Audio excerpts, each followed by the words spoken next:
du gouvernement de garantir l'égal accès à la santé à tous les Béninois se concrétise à travers la construction et l'équipement d'infrastructures sanitaires dignes du nom dans tout le pays. La politique mise en place pour redynamiser le secteur de la santé n'a laissé aucune commune en rade. Juste après sa nomination, en tant que ministre conseiller à la santé, Claudine Afiavi-Prudencio a décidé d'aller constater les différentes réalisations au sein des formations sanitaires. Cette tournée s'inscrit dans la vision stratégique du président de la République, résolument orientée vers une politique de santé accessible, équitable et de proximité. Il s'agissait de constater avec la rigueur et le sens du devoir républicain qui nous incombe les avancées concrètes enregistrées depuis la mise en œuvre du programme d'action du gouvernement. Nous avons voulu porter un regard éclairé et analytique sur les investissements réalisés, dialoguer avec les professionnels de santé et recueillir les impressions des usagers afin de mieux orienter les priorités futures. Après la partie méridionale du pays, la tournée de la ministre conseillère s'est poursuivie dans les collines et au nord du Bénin.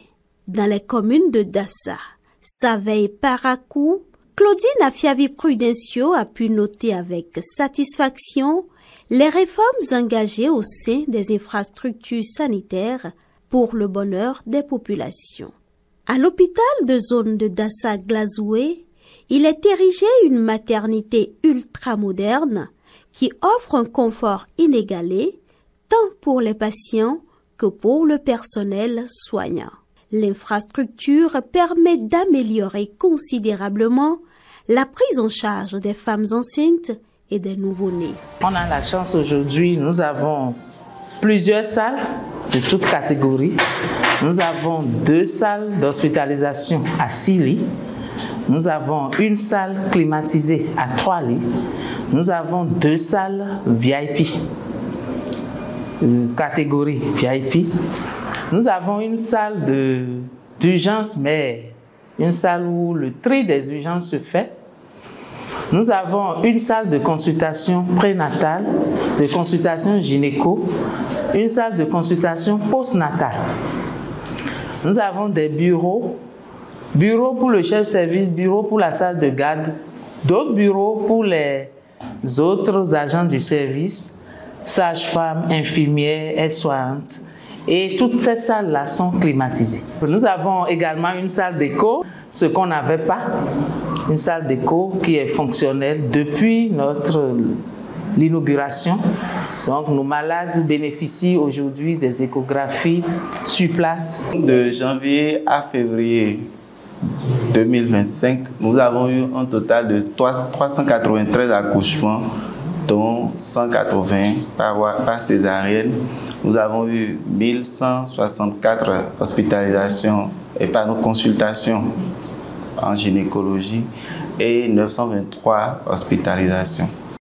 L'hôpital de zone de Savaie-Wessé, situé au cœur des collines, se distingue par son infrastructure moderne avec une architecture spéciale et son large éventail de services médicaux. Un joyau très apprécié des autorités sanitaires de la zone qui n'hésitent pas à le survaloriser.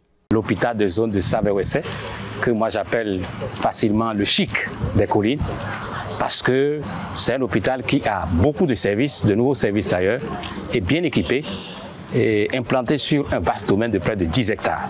C'est aujourd'hui un hôpital de zone qui doit faire la fierté de tout le système sanitaire aujourd'hui. D'abord l'architecture, c'est un aspect qui sort de l'ordinaire, ce n'est pas partout dans les hôpitaux de zone. Après, quand vous allez au niveau de l'équipement, vous avez vu qu'aujourd'hui nous avons des équipements de pointe. Donc c'est une fierté pour nous aujourd'hui d'avoir un centre comme ça au niveau de notre zone sanitaire. Si vous avez connu l'ancien site là où nous étions et que vous venez ici, c'est comme le jour et la nuit, il n'y a pas à comparer. Aujourd'hui, au niveau de l'imagerie, Avant, l'imagerie, c'était des films qu'on développait. Aujourd'hui, c'est numérisé. Ça veut dire que quand vous prenez l'image, vous pouvez régler ça, vous pouvez tout faire pour bien voir les lésions, les fractures, pour bien voir les lésions sur les images. Aujourd'hui, vous êtes plus à l'aise à voir ces images. En matière de qualité, de la rapidité aussi. Avant, quand vous demandez une radiographie, vous pouvez faire 1 heure, 2 heures avant d'avoir le résultat. Aujourd'hui, sur place, on vous donne le résultat. J'ai dit sur place parce que aujourd'hui, nous avons le système où on peut vous envoyer votre image dans votre bureau. Vous demandez la radio, le malade va à la radio et 5-10 minutes après, on vous dit bon, l'image est déjà sur votre PC et vous pouvez consulter ça aujourd'hui. Donc ça fait qu'aujourd'hui, nous avons la qualité dans ce que nous faisons et la rapidité, ce qui ça réduit le délai de prise en charge aujourd'hui. Et aussi, il y a des examens que nous ne faisions pas avant. Il y a des examens que je ne fais même pas dans le département que nous avons commencé à faire. On reçoit maintenant les malades même qui venaient de Tchaourou, qui viennent de Tchaourou aujourd'hui. Les malades viennent de Banter, de Savalou, de Dassa pour venir faire les soins chez nous aujourd'hui. Donc c'est un centre qui draine beaucoup de monde aujourd'hui.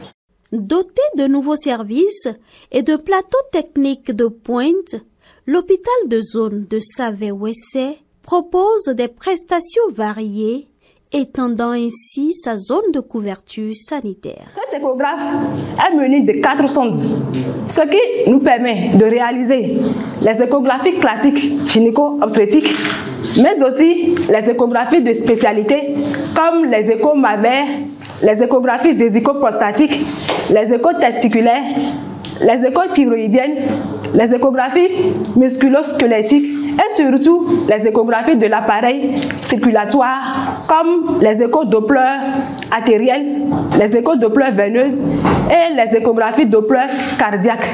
C'est d'ailleurs cette innovation qui a rendu disponible pour une première fois dans le département des Collines les consultations cardiologiques à l'hôpital de zone Save-Ouessé. Nous avons par exemple le service de kinésithérapie qui a vu le jour sur le nouveau site sur lequel nous sommes actuellement.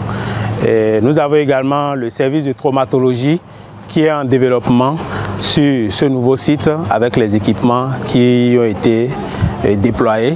Nous avons également l'unité de réanimation et de soins intensifs qui répond aux normes, qui est également une réalité sur ce nouveau site, pour ne citer que cela. Avec l'ouverture du nouveau centre, nous avons une amélioration de nos pourcentages. En matière de statistiques, je vais sortir quelques deux. Quand on prend par exemple le nombre de consultations, il a presque doublé. En 2023, nous étions à 4 192 consultations annuellement. Mais pour l'année 2024 qui est terminée, nous sommes passés à 7 800. Quand nous prenons également l'unité d'imagerie médicale avec la radiographie numérique, mais surtout le nouveau échographe qui offre des spécificités comme l'écho Doppler cardiaque, l'écho veineux et tout, nous sommes passés de plus de 4 600 actes pour le service d'imagerie médicale à près de 8 200 pour les années qui sont écoulées. Le laboratoire et le bloc opératoire sont également des compartiments de cet hôpital qui ont subi des réformes avec de nouveaux équipements adaptés aux besoins des patients. Nous avons l'automate de biochimie, c'est le train de dernière génération, ce qui nous permet de lancer les tests de biochimie, c'est-à-dire glycémie, calcémie, magnésémie, etc. en bloc. Quand même il y a un cas urgent, on peut toutefois l'arrêter et mettre l'urgence et continuer. Ici, nous avons la chaîne GNSP pour le dépistage de la tuberculose. La chaîne électrophorèse Hydrasis 2 de dernière génération qui nous permet de dépister les gens à la drépanocytose et d'imprimer aussi avec les graphes. C'est le meilleur appareil dans les collines pour l'instant en matière d'électrophorèse. Nous avons la chaîne ELISA de ce côté. Vous aurez constaté que mes équipements sont en 2 exemplaires. C'est pour pouvoir continuer en cas de panne d'un équipement. L'appareil de radiographie aujourd'hui qui permet de prendre des images au cours de l'opération. Si vous avez un corps étranger, par exemple, dans un endroit que vous voulez rechercher, c'est plus facile avec cet appareil-là de pouvoir prendre les images du travail. Quand vous êtes en train de faire de l'os et que vous êtes en train de payer, vous avez mis le matériel pour vérifier, vous n'avez pas besoin de réveiller le malade, de l'amener jusqu'au niveau du laboratoire. Déjà, sur la table opératoire, vous devez déjà prendre les images et voir si vous avez bien mis en place ou non le matériel que vous voulez mettre en place. Les populations bénéficiaires de ces différentes réformes se disent satisfaites. De leurs témoignages, il ressort que l'hygiène des lieux, la rapidité dans la prise en charge des patients et la qualité du service sont à la hauteur de la qualité du joyau.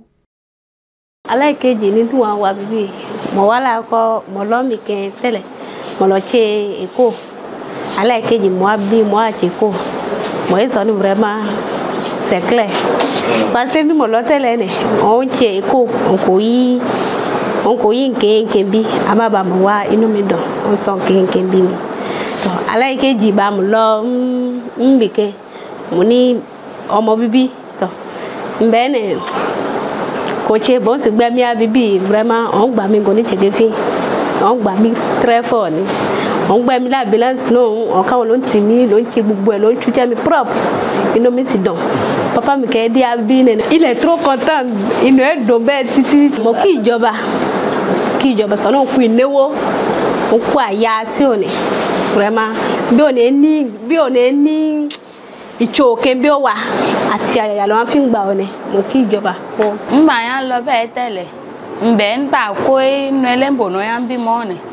Akoi li encore pour veiller akoko ege dibe ba on si bi mo fo mi ne onwe uche on bon fi gbe ojade gba ni on ki gbe ojade nbi ki on no be bon sha nke be bi on sa polo ayi ki on polo ye o yato si nbi an tin lo tele ina mi don si bon fi uche mgba bo fi gba de mgba je o ku igba ni. Depuis quelques années, les unités de dialyse et de scanographie du centre hospitalier universitaire départemental du Borgou sont opérationnelles. La mise en service de ces unités sanitaires a amélioré l'offre et la qualité des soins aux populations dans cette région du pays. À côté de ça, en 2022, le gouvernement a fait construire le scanner. Sinon, avant, on était obligé de prendre les malades, de les mettre dans l'ambulance, d'aller faire le scanner en ville ou bien à l'HIA avant de revenir. Donc, ça traînait. Donc, maintenant, nous avons le scanner de dernière génération qui est vraiment un scanner très performant, qui travaille très bien. Et donc, avec ça, ça permet de raccourcir le temps et ensuite d'avoir le diagnostic le plus précis possible pour que les techniciens, les médecins puissent prendre en charge les patients. À côté de ça, nous avons reçu aussi 8 générateurs neufs de dialyse. Des générateurs complètement neufs, et donc on a mis de côté tout ce qui était là avant et donc qui me causait quelques difficultés. Donc tout est fonctionnel au moment où je vous parle. Et ça permet donc de prendre en charge les dialysés en temps réel. Et à côté de ça aussi, il y a 2 pôles d'excellence qui sont en cours d'être mis en œuvre. Les pôles d'excellence d'ophtalmo, et c'est quand même assez avancé. Et actuellement, il y a une formation qui est en cours, et le pôle d'excellence d'ORL. ORL, c'est tout ce qui est oreille, gorge, nez et autres. Donc, ces pôles-là sont en cours donc, de réalisation. À côté de ça aussi, nous avons reçu du gouvernement, de notre ministère, de radiographie mobile. Les radiographies mobiles permettent au fait d'aller, lorsque le malade ne peut pas bouger, qu'on ne peut pas le bouger, on peut aller au lit du malade faire la radio. Et donc, venir prendre la cassette, développer et avoir les résultats. Donc, ça permet vraiment d'améliorer la prise en charge donc, des patients. C'est un ouf de soulagement pour les dialysés de cet hôpital qui conjuguent désormais leur peine au passé. C'est une grande satisfaction puisque on faisait les queues pour pouvoir se faire dialyser, mais aujourd'hui ce n'est plus le cas. Chacun vient à son jour et selon la programmation. Nous avons coulé des larmes ici et c'est avec qui nous causions et qui s'éteignent banalement au défaut de matériel. Je crois que cela est conjugué au passé. Nous sommes bien soignés puisque nous avons la chance de subir 3 séances de dialyse par semaine. Les retombées positives de ces réformes sont tout aussi perceptibles au niveau des hôpitaux. Le service ORL du CHUD Borgou en est un exemple vivant. Les réformes ont créé un environnement qui a été globalement favorable à cet hôpital. Les réformes ont permis d'accroître la fréquentation de cet hôpital et d'accroître les recettes de cet hôpital. Alors, dans cet environnement-là, le premier bénéfice, le bénéfice le plus colossal que nous on en a tiré, c'est ce que je vous ai dit tout à l'heure. L'hôpital a eu plus de moyens et a pu mieux équiper les services. Et je puis dire aujourd'hui que le service ORL est une référence en termes de chirurgie endoscopique au Bénin. Et ça, c'est parce qu'il y a eu les réformes, c'est parce qu'il y a eu une meilleure fréquentation du service, c'est parce qu'il y a eu les moyens pour que l'hôpital puisse nous donner cet environnement favorable. Et ça, de façon globale, les réformes ont été bénéfiques. Et nous remercions le gouvernement pour tout cela. Dans le cadre des réformes dans le secteur sanitaire au Bénin, l'antenne départementale du Borgou et de la Liborie de l'Agence nationale de la transfusion sanguine a bénéficié du renforcement et du renouvellement d'un certain nombre d'équipements de production et de distribution de produits sanguins labiles. Nous avons eu une blood bank d'une grande capacité qui nous permet de conserver jusqu'à 500 poches environ. Et nous avons également un congélateur, nous avons reçu un congélateur de plasma de moins 80 degrés qui permet de faire la congélation rapide des plasmas frais congelés pour avoir la qualité requise. En dehors de ça, nous avons bénéficié d'une centrifugeuse réfrigérée en complément à la seule centrifugeuse réfrigérée qui existait. Cela nous a permis de renforcer nos capacités de production en plasma frais congelé, et étant donné que c'est un parcours, c'est ici seulement que ce plasma frais congelé est produit pour l'ensemble des hôpitaux des 2 départements, du Borgou et de la Liborie. Et nous avons également eu des agitateurs de plaquettes. Les agitateurs de plaquettes qui est un équipement spécifique sans lequel on ne pourrait pas produire et conserver le concentré de plaquettes standard. Et cela a permis de nous lancer dans la production des concentrés de plaquettes standard, ce qui ne se faisait pas il y a quelques années. Tirant leçon de la Covid-19, le gouvernement prend déjà des dispositions pour faire face à d'éventuelles épidémies. C'est ce qui justifie la construction et l'équipement d'un laboratoire P3 et d'un centre de traitement des épidémies dans la ville de Parakou. Cette modernisation synchronisée du secteur sanitaire béninois ne laisse pas indifférente la ministre conseillère. Ce qui m'a profondément marqué, au-delà des équipements ou infrastructures spécifiques, c'est la cohérence d'ensemble qui se dégage aujourd'hui de notre système de santé en pleine transformation. Nous assistons à l'essor d'infrastructures sanitaires de haut niveau, des blocs opératoires ultramodernes, des laboratoires de spécialité, des maternités dotées de salles de simulation, ainsi que des unités de dialyse désormais fonctionnelles dans les régions septentrionales. Ces réalisations sont les manifestations tangibles d'un État qui soigne mieux, qui soigne plus justement. J'ai vu dans cette dynamique se déployer la vision d'un Bénin équitable et solidaire en matière de santé. Nous avons également bénéficié des hémomixeurs qui permet à la poche qui est prélevée d'avoir la qualité requise, d'avoir le volume précis que nous voulons prélever chez le donneur de sang et d'éviter également des situations de coagulation au cours du prélèvement. À l'instar des localités précédemment visitées par la ministre conseillère à la Santé, ce stade de la tournée a permis à Claudine Afiavi-Prudencio de faire un suivi rapproché des réformes engagées dans le secteur de la santé.